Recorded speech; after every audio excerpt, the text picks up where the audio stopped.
Welcome to another episode of the Dialectic at Work, a podcast dedicated to understanding Marxian theory, its politics, its philosophy, and its economics. I'm your host, Zohran Mamdani. I'm an associate professor of economics at Bucknell University. Remember the 5th of November, because on that particular day, something spectacular happened in one of the most important cities in the entire world, New York City just elected its first Muslim, South Asian, and Democratic Socialist mayor, Zohran Mamdani. But what exactly happened? How can we, as students of Marxian theory and philosophy and economics and political economy, understand what exactly happened and how New Yorkers got together in this amazing and beautiful campaign to elect one mayor who is an immigrant, a Muslim, a South Asian, and a socialist? To make sense of all of this, we need someone who's lived in New York City, who is a New Yorker, and it would also help if that person is the number one Marxian economist in the world. With me, as always, to make sense of all of this is Professor Rick Wolff. How are you, Rick, today? I'm elated. I'm used to many elections here in the United States. And typically, the morning after, I look at my wife and she looks at me, and we explain to each other how and why we are depressed as if we needed an explanation. We don't. We both know it's the outcome of the election that did it for us yet again. So it is a remarkable situation to be talking with you literally the day after an election in which the outcome here in New York City, but I must say around the country, California, Pennsylvania, Virginia, and New Jersey, also getting results that are better than what I feared, better than what I expected. And so it is a good time for us to have this conversation. I'm really curious that a person who's avowedly, openly a democratic socialist just won. And when I say won, he literally just swept the floor with everyone else. How the hell did he convince such a large body of people that democratic socialism is a possibility within the political menu offered to American citizens in the US? How did that happen, right? Well, I think it's a testimony. And I want to preface what I'm about to say with no disrespect whatsoever to Zohran Mamdani. He ran a brilliant campaign, or the people he and his team together did a fantastic job. I would not have thought it would have been possible. So I am in awe of his achievement, and nothing I'm about to say should detract from that. Having said so, this is less about democratic socialism and more about the other overdeterminants of this outcome. Indeed, if I were crafting an example of the theory and the logic of overdetermination in ontology in the world of life, I could use this election as a prime example. It is literally easy to look at many of the strands that came together to make this possible. So let me begin with some of them. I spend a good bit of my time, both as a teacher at the New School University here in New York City, but in all the work I do, talking to people about socialism.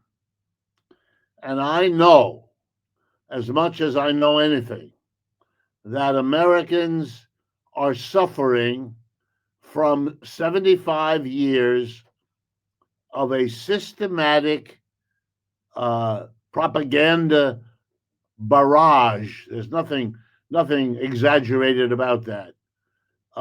Against Marxism, against socialism, against communism, against anarchism, you name it, all of those things being treated almost synonymously as evil, awful, total failures. And it has meant that in the public arena, nobody can talk about those in a balanced, even handed way. The overwhelming popular response, orchestrated by the academic world, orchestrated by the political leadership, orchestrated by the corporate leadership, and ubiquitous in the media, is that capitalism is the greatest thing that the human experience has so far achieved, and that anyone who is critical of capitalism is either ignorant or perverse or both. And this has been done very systematically, without interruption, since 1945, 1946. And the result is that we are living in a society here in the United States worse than in Europe, worse than in Asia, Africa, and Latin America in one particular dimension, maybe many, but one that I want to focus on. We don't have a national conversation about our political issues, our economic issues, or our cultural issues in which Marxism and socialism and communism are allowed to be expressed, to be explored, partially, totally. It is a taboo topic. And young people go to school and either hear nothing about it or they get crude dismissals whose real message isn't substantive, often because the people doing it don't know very much. They are themselves victims of these 75 years that are passing on. It's like people whose parents beat them will then likely beat their own children in turn. Well, if you have silenced the elderly generation, there's not much that has come through for the others. So why am I telling you this? Because one strand of the victory of Zohran Mamdani is not pro-socialist, but it is anti-capitalist. A large number of Americans, as always in all capitalist societies from the beginning, there were people who said, this is not good, this is not adequate, this is not the best the human beings can do. There have always been critics, as there were of feudalism, as there were of slavery, as there were of village economies beforehand. There have always been forms of criticism.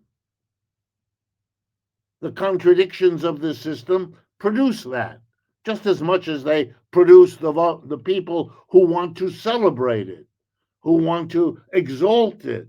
There are the people whose basic idea is, wait a minute, we can do better than this. Or here's something that's really not good or not adequate. But what you have done in the United States for 75 years is you have stifled all of that. You've stifled the impulse. You've stifled the young man or woman who's trying to figure out why the family fell apart. Why did mother or father lose the job, have no income, have to forego this, that, the education of the child, and so on and so on? Where is this criticism going to go? Well, in American society, it can't go in one place. System critique. Oh, you can get angry at this institution or that, this group of people or that. But capitalism as a system, taboo. You cannot. Why is that important? Because that stifling will produce a tension and an anger and a bitterness that will look for other outlets. Zohran Mamdani. Whether he understood it or not, I don't know him personally. I can't speak to that. But Zohran Mamdani touched that. He communicated brilliantly to an entire set of generations, old, middle aged, and young. If you have a criticism of capitalism, I am an opportunity for you to explore it, to read about it in my speeches, in my slogans, in my literature that I hand out. You can say, I can do something to question, to challenge capitalism. I can vote for a socialist. Look, Bernie Sanders cashed in on that in 2016 and again when he ran the second time. Alexandra Ocasio-Cortez and the group of younger folks like her, Ilhan Omar and others, they have cashed in on that also. And again, it's overdetermined. Those are not the only issues. But Mr. Mamdani is doing something that I want to stress because what he cashed on in is a deep 75-year process. And so the message I want to give, not that they need me to do it, but I'm going to give it anyway, is to socialists across the country who are now going to consider running for office because they see what's possible. In my language, they understand that an overdeterminant force, reality out there, is available. And they might climb up on that wagon and ride it into the same victory that Mamdani won. And I think if I had to pick the one that I want to start this conversation with, well, then this is the way I would do it. I think this is the historic redefinition of what is political, what can be spoken. And that does mean, just as a corollary, that there are consequences. For example, Mr. Mamdani's socialism is, for those who know it, a very moderate form of socialism. He is not asking for very much. There have been in the history of the United States, and even more outside, many examples of what used to be called municipal socialism. And what it meant was local politicians, mayors who were socialists, won elections, just like Zohran Mamdani did. And so they were confronted with the question, what does it mean when a socialist wins? Look, it's the question the morning after the Russian Revolution, Lenin, Trotsky, and Stalin are sitting there having whatever they had for breakfast, looking at each other and going, now what? You know, it's very famous in the aftermath of the Cuban Revolution. Fidel goes around the group of the 10 leaders with him, and he says, okay, now we have to make a government.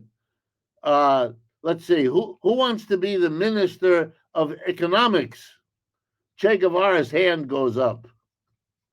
And so at the end of the meeting, Fidel takes Che aside and he says to him, I didn't know. I mean, I know you're a doctor and I know you studied in the university and all that. I didn't know you were an economist. Oh, says Che, I misunderstood. I thought you were asking which of us is a comunista. Right? So it's a little bit of that. Many years ago in 1985, I just mentioned this in passing, I ran for mayor of an American city, the city of New Haven in Connecticut, a city of about 125,000 people. And I was confronted then as a candidate for the New Haven Green Party, as it happened, I was known in the local newspapers as the Red Green. Um, I was confronted with the question over and over again: what does it mean? What are you going to do as mayor that is different from what we normally have? And I discovered, as I'm sure Mamdani either already has or now will, that there are many examples of that. There are many mayors of American US cities who were socialists in the history of this country. I had reason to look at Bridgeport, Connecticut, a very industrial city, one of the three big cities in the state of Connecticut, because they had a socialist mayor for a long time. And I went to see, what did he do? He was reelected repeatedly. So he must have done something. I know that Milwaukee had a famous socialist mayor, and on and on and on. So there's a whole collection of empirical experiences that socialists have had. There could be, and I know a little of it because I had to learn it. These are things socialists tried that didn't work well. These are things socialists tried that worked very well. Mr. Mamdani has a lot to work with. He is not like the joke with Fidel and the others. He's not starting from scratch, not at all. And I wouldn't even mention all the foreign experiences. You know, the mayors of many European cities have been in the past and are now led by socialists of one kind or another. And the last thing, and I'll stop, is that he's a moderate socialist. He is opening the door, which is going to probably cause him some grief. He's opening the door to other kinds of socialists that are also going to get stimulated by all of this, are also going to get activated. He's going to discover, and this is not a fault of his or anything like that, he's going to discover that there are multiple interpretations of what that word socialism means, and therefore what it means to apply it in a city like New York. Socialism is a big operation around the world. It has multiple different tendencies. That shouldn't surprise or upset anybody. That's in the nature of the situation. That's what overdetermination and contradiction produce: differences, disagreements. And we learn from them. Especially, we hope to learn the lesson not to suppress or repress them either. And I think that door is being opened by Mr. Mamdani's win. And I think it will lead to the meaning of socialism going from a taboo topic to now an acceptable topic to then a rich, diverse collection of insights and approaches and proposals. And that's all to the good. This country is in tough shape and needs all the help it can get. And there will even be some in the middle and on the right who will see that and appreciate that the politics of this country no longer stifles all of the serious left in the way that it has, and will realize many good suggestions, many good programs, and real progress can emerge from that. Wow. When Zohran Mamdani was recently asked by an interviewer what his message would be for members of the opposition party, Republicans, and other people who didn't support him or didn't want to vote for him or even didn't agree with his message, his answer was simple but telling. He said that if you are a tenant in New York City, if you have had to pay rent to the landlord, you are suffering from the disease already. And for that particular reason, you should vote for this particular campaign. And people clearly have heeded to that particular advice. But given your experience both as a former mayoral candidate and observing a host of socialist candidates in the US, I mean, I remember Kshama Sawant from Seattle, fought for the $15 wage, I believe, and she was extremely influential at one point in time. Uh, but since we're dialecticians, we have to look at the other side of the story. Do you feel that Zohran's manifesto of freezing the rent in New York City, for example, or of controlling prices, or those kinds of, I mean, good policies, but do you think that the opposition is going to strike back hard at him, and they're going to make it extremely difficult for him to achieve any of those objectives? So how are you looking at that particular contradiction? Yes, I expect there will be all kinds of opposition, ethical and unethical alike. That's the nature of how politics in this country works. And if you have particularly the people with the money among your enemies, and Mr. Mamdani has a lot of that, they're, they're going to use their money to undermine him after the election every bit as much as they did undermine him before the election. There are two ways of funding in this country, just for your audience to know. There's regular contributions and matching funds that the government provides. And there, Mr. Cuomo, his major opponent, and Mr. Mamdani were roughly similar. But then there's what's called outside money, money that can be contributed to political action committees that are subject to various rules, but can nonetheless shape a campaign. And there, Mr. Mamdani raised if I have the numbers right, roughly 1/7 of the amount of money that Mr. Cuomo raised. In other words, PAC money for Cuomo was 7 times the amount.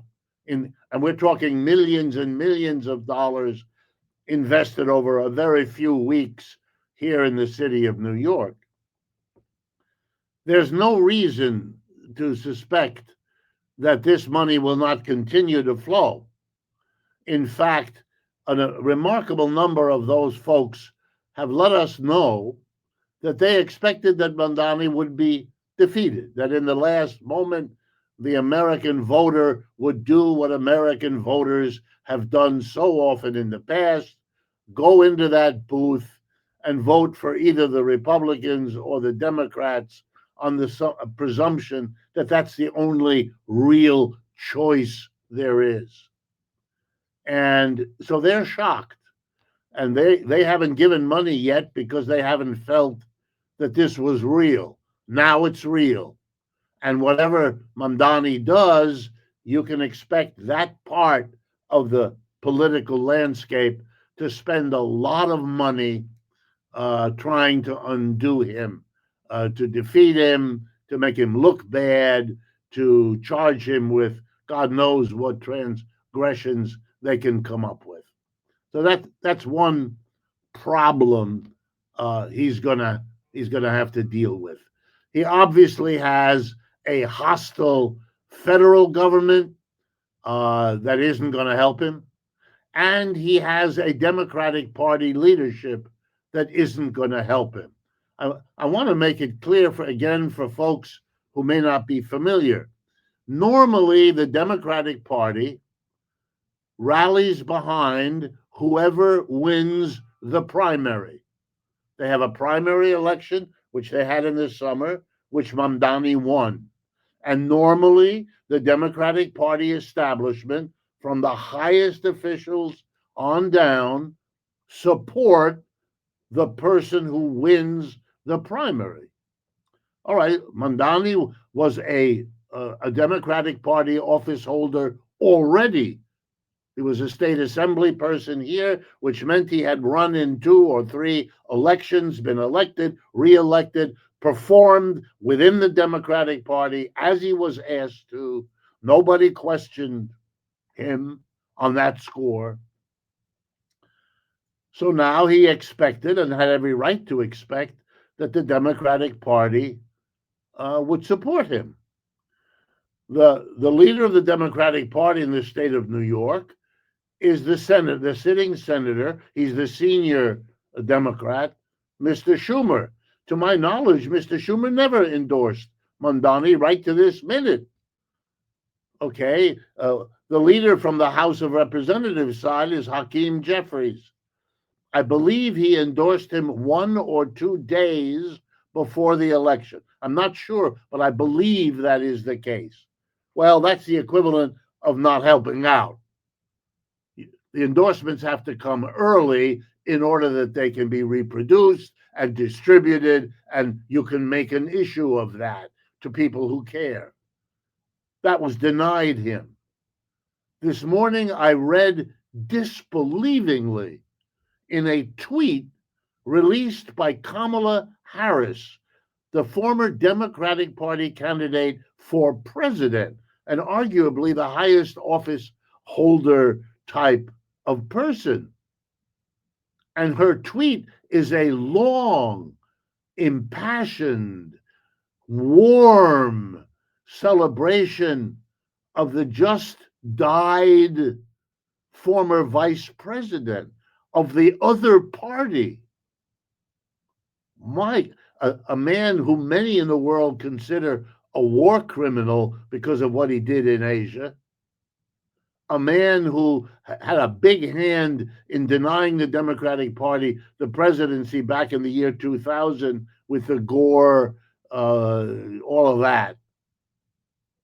But she took the occasion today of the victory of Mamdani to talk about a former Republican vice president. Wow. That is a way of behaving badly without quite appearing to do so. So he doesn't have the Democratic Party behind him, and he doesn't have it today either. The governor doesn't know what to do. Now, let me be careful. Everybody is rethinking their strategy this morning. His victory, and especially the fact that he got more than 50% of the vote, which means since there were half a dozen candidates for mayor, he did better than all of the rest of them combined. He got more than half the vote.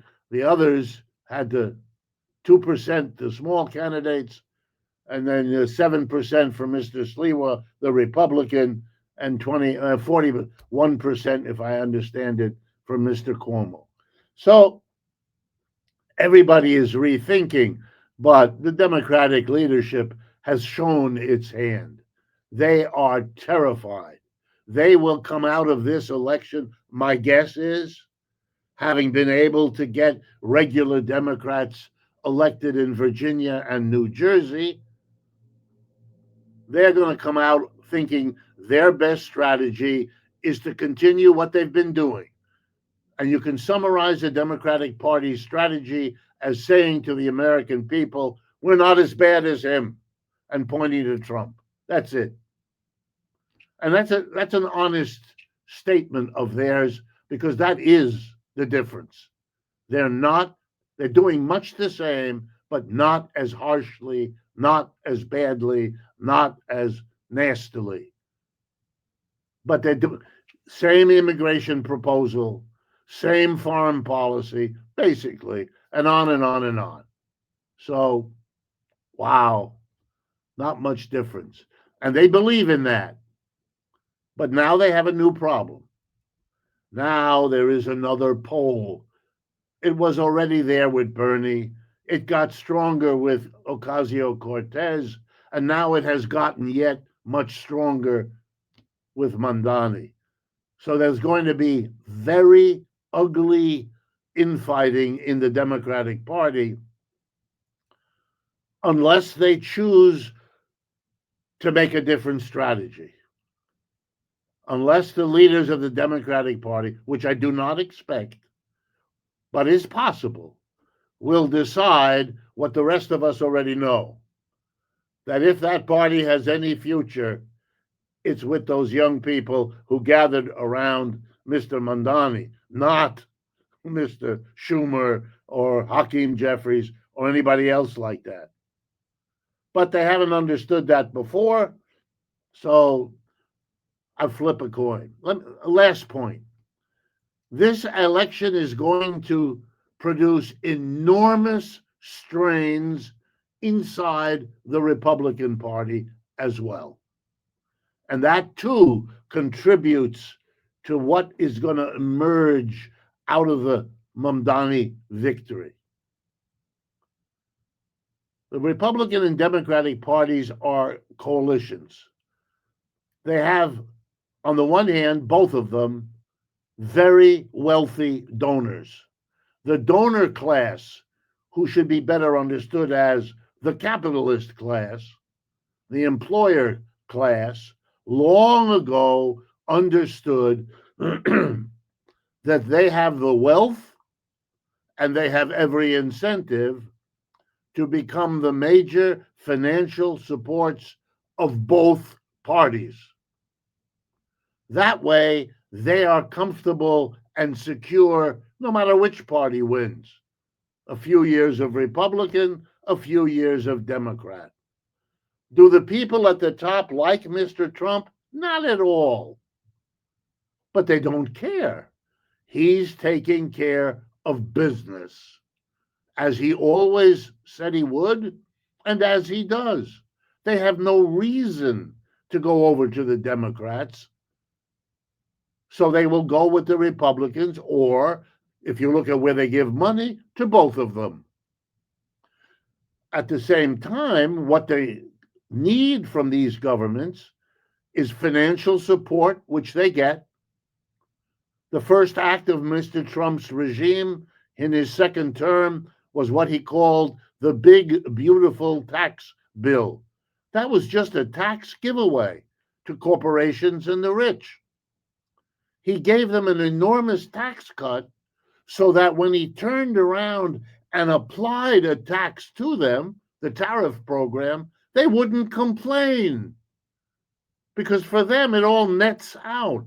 They got a tax cut a few weeks before they got a tax imposed. So this is a theater that this particular president wishes to play. They don't mind because they can shift part of the tariffs onto the retail prices. We're all living through that. And the other part is negated by the tax cut they got before the tariffs even went into effect. So it's a transparent attack on the working class and a support of the business class. Why should they be against Mr. Trump? And why should they support the Democrats unless they get the same? So the Democratic Party promises to give them more or less the same, except Mr. Biden does it in a big infrastructure bill that gives money into the hands of more or less the same people.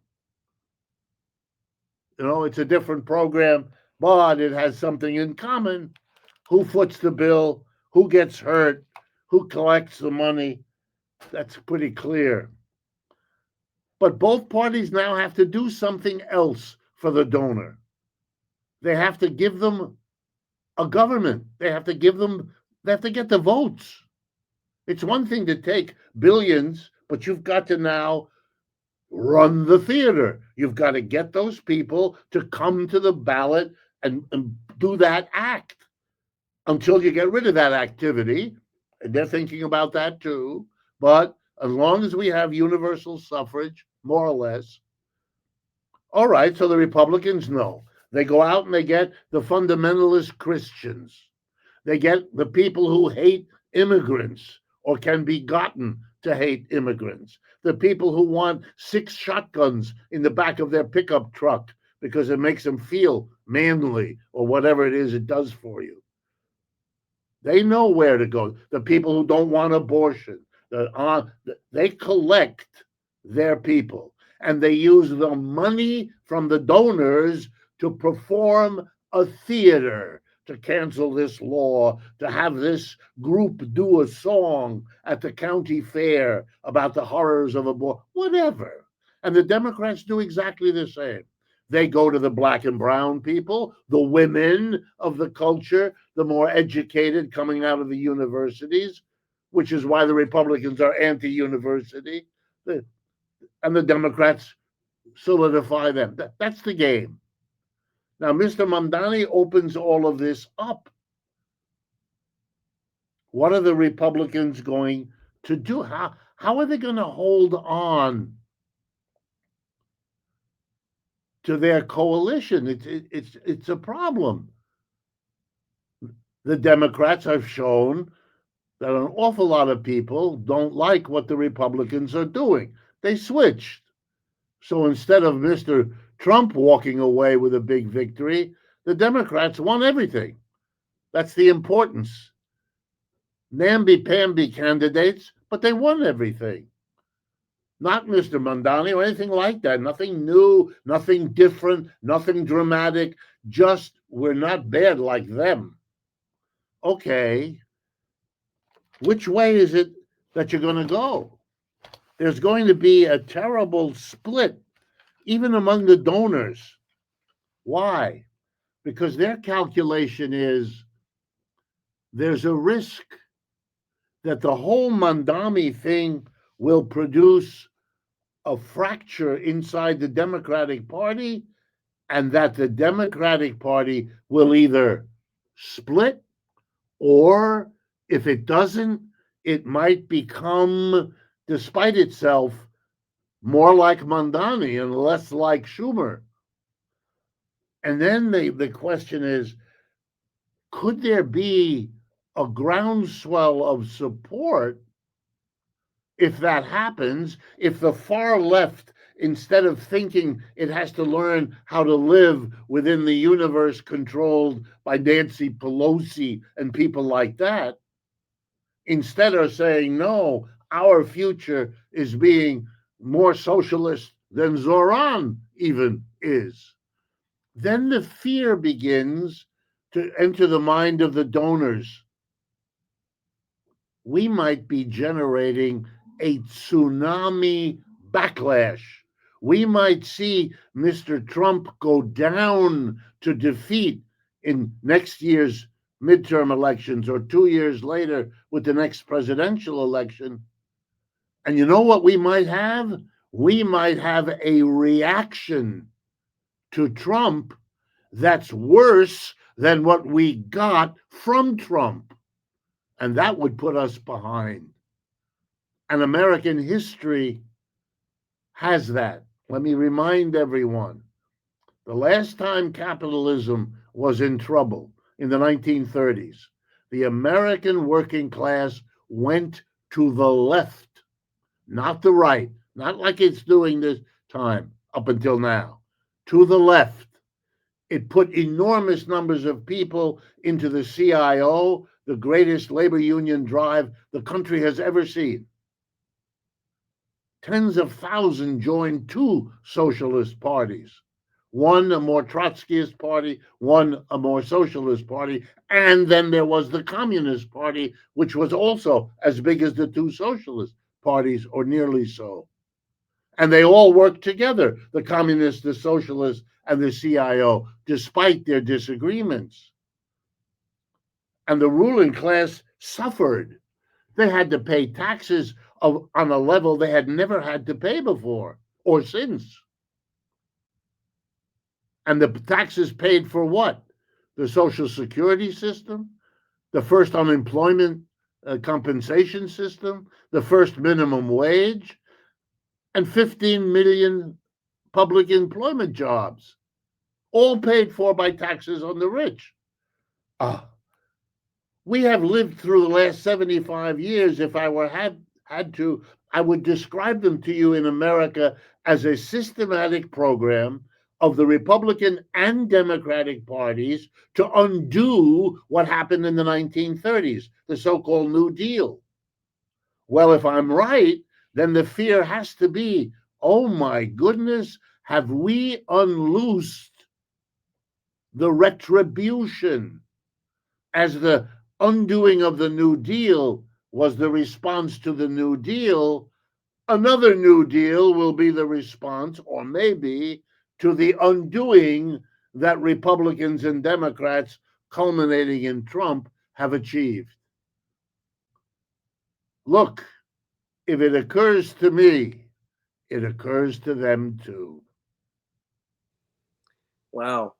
This has to. These are going to be playing out as the working out of the contradictions and the overdeterminations of what goes on. And remember, all of this is happening inside a society whose empire is shrinking every day, whose competition, led by China and the BRICS, gets stronger every day. And Mr. Trump has been unable to do anything about it. His failure is very dangerous for his coalition. Mr. Mamdani's victory is also dangerous for his coalition, although in a more indirect way. Any of these things now are strong enough, big enough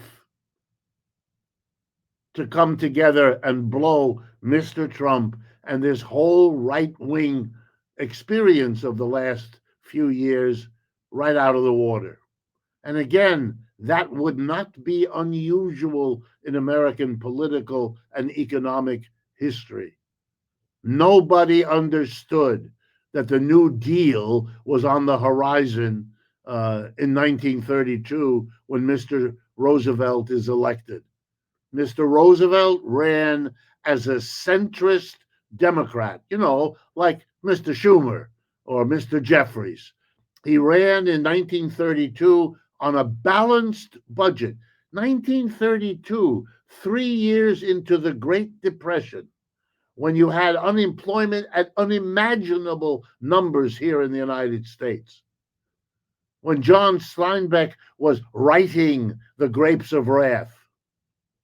At that moment, we elected a centrist, rich Democrat from New York State, from a rich old patrician family who had had an earlier Roosevelt who was also president.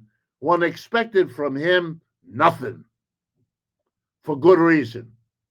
And then it blew up, and he became the hero he became because he went with the movement to the left. The notion that that can't happen here again is hopeful thinking on the part of right-wingers. Other than that, it does not merit our attention. Wow. Unfortunately, we've run out of time.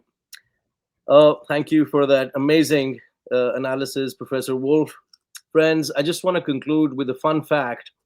If you like what Zohran Mamdani has done, you're going to love what Mamdani Sr. has done, because guess what? Zohran Mamdani is the son of one of the leading Marxian anthropologists in the world, Mahmoud Mamdani, who wrote this beautiful book called Define and Rule. Check it out, because his son is redefining the rule of the ruling class. All right, guys, I hope you got something out of it. I'll see you all next week.